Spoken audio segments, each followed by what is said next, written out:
Hello, today I'm going to be talking about the statue of Aphrodite of Knidos and its copies.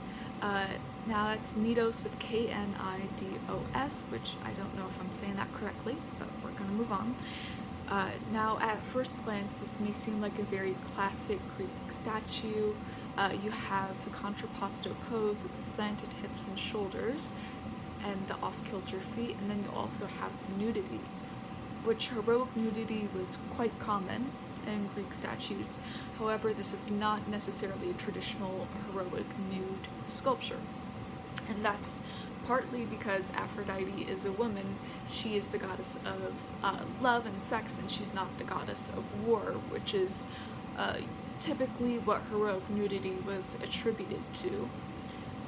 Now, historically, before this statue was created, women who were shown in the nude in art pieces were shown that way as a method of showing their vulnerability or dishonoring them in some way.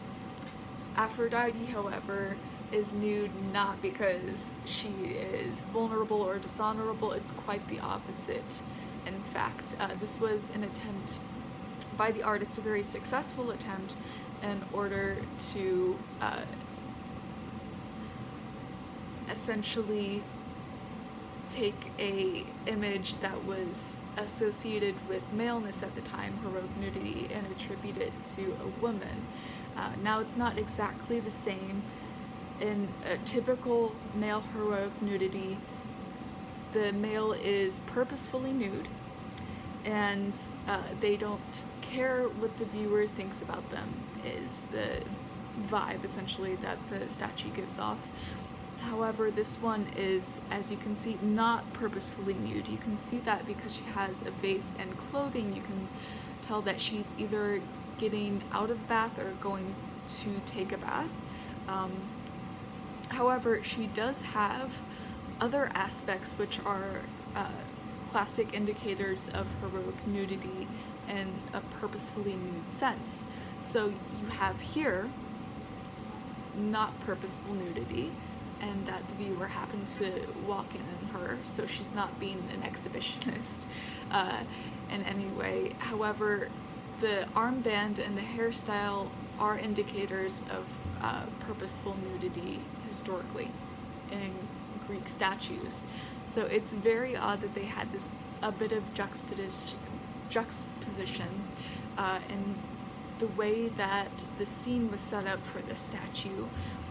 However, this is a little bit understandable since there was no context for showing a Greek goddess in the nude before this. They wanted to, with the clothing and the vase, show that she was not akin to a prostitute who would be seen nude by anybody, even though anybody is seeing her nude.